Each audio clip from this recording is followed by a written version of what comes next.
If you're planning on buying a house in 2023 or even 2024, here's what you need to be looking at. Because we are currently in a recession, this creates a unique market environment. That means that the market is moving in a way in which it hasn't for a very, very long time. Now, if you look back at the past several years, we've been in a big bull market. And the market's just been growing and growing and growing. And although some markets shrunk a little bit due to the pandemic, most markets, especially ones in desirable areas, they've really grown in value. And because you've seen such a sharp rise in home values, it can be a little bit overwhelming and even tempting to get into these markets. Now that we see a 40% increase in home values, we're like, wow, anybody can do this. But the reality is that you need to be very conscious of what the market values actually are and whether you're in a bubble. So there are 4 things that I believe you should be looking at before you purchase any piece of real estate, whether it's a single family residence or maybe a duplex, triplex, quadplex. Maybe you're trying to start building some passive income for yourself, or maybe you're going into multifamily. But in this specific video, we're going to be talking about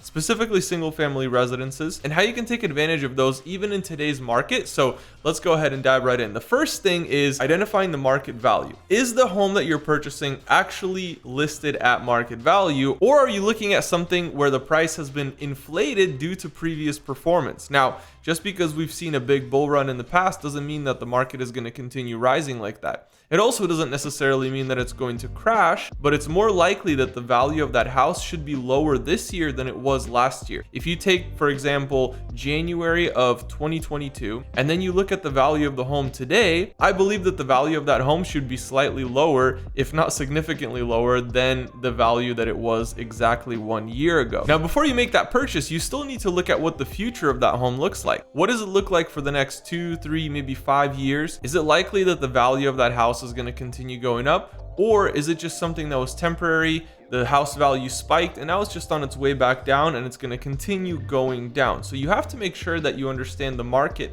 and the dynamics that are affecting the values of homes in that specific market. You don't want to buy something that's super overpriced and then you have the potential of losing money because the value of that home could actually go down. You never want to put yourself in that position. It's always important to get in at a really, really good price. Even if it's not the best price it's ever been, a good price is better than something that's overpriced, even if you're getting a really good interest rate on something that's overpriced. So that brings me to my second point. The interest rate is almost as important as the value of the home. However, the interest rate on a home is actually not set in stone forever.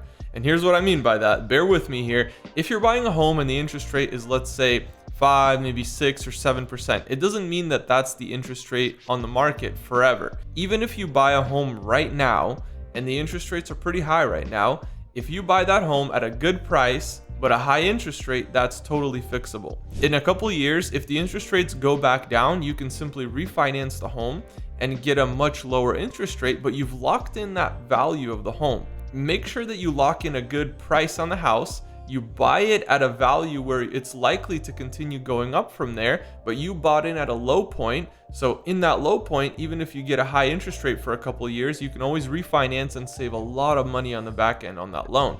So you always want to make sure you lock in price first. Interest rate isn't as important, but it is an important factor to consider as well. Typically what we see is when interest rates go up, the value of the home goes down. When the value of the home goes up, interest rates are usually pretty low, but that's not set in stone. Again, take that with a grain of salt. Make sure you do your own research. But typically what I'm seeing in the market is if I see a low priced home, I'm going to lock it in no matter what the interest rate is. And then if the interest rate goes down in the future, I can always refinance and save myself some money on the back end of the loan. Now, the third thing to consider is whether there's a bubble in that market. There are certain things that can happen economically, politically, in certain parts of the United States or even around the world that can affect the dynamics of a market. They can affect home prices. They can affect literally the value of every single piece of real estate within a certain zip code. That can also shift, right? So if that's a bubble, if that was just an inflated expectation, or people just got too excited, they had FOMO, they didn't want to miss out on all the growth that's happening,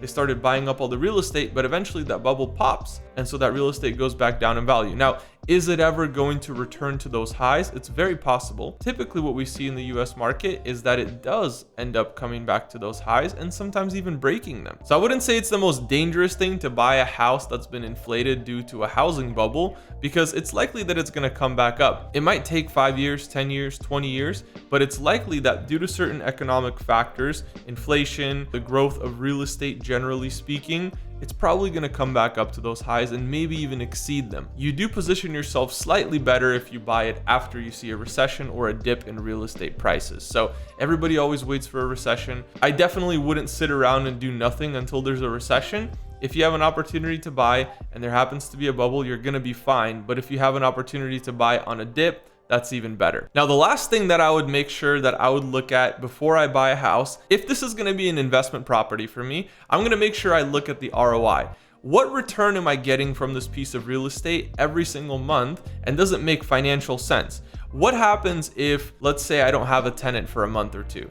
Am I going to be able to cover the carrying costs? Because I'm still going to have to service the debt on that loan. If I have a mortgage payment of $1,500 or $2,500 every single month, am I going to be able to afford that even if I don't have a tenant in the property? That's something to consider, because if you're buying a rental property and you wouldn't be able to afford that mortgage payment if nobody was living there, it's probably not a good idea, and maybe you should consider something smaller, because you never know what can happen. It's very, very possible that you don't have a tenant in there for 1 month, maybe 2 months, maybe even 6 months. Are you going to be able to handle that type of carry cost? And if the answer is yes, if you're able to cover the costs and the expenses of maintaining that property, of servicing that debt to the bank, you never want to default, right? Because if you can maintain those costs, even if you don't have active income coming from that property, you're probably in a pretty safe spot to go ahead and purchase it. Of course, I would always do my own financial analysis and my own research, because it's very important to understand what you're getting yourself into and what your debt obligations are. Make sure there's not a balloon payment that you're unaware of. Make sure there's not an adjustable rate mortgage. Make sure it's something that you can predict and that you can calculate as an investor. I would only use an adjustable rate mortgage or a balloon payment model if I really understood what I was doing and I was able to financially handle that before going into that piece of real estate. Don't use it as an easy way into the piece of real estate. Use it only when you become an advanced real estate investor, and now you know exactly what you're doing. You know how to handle a balloon payment, you know what to do when the interest rates are adjusted, and now your ROI is all changed up, and are you still profitable? You have to understand all those things before you get yourself into that piece of real estate. All right, guys, those are the 4 things that I would look for before buying a house in 2023. Make sure you like, comment, and subscribe, and I'll see you all in the next video.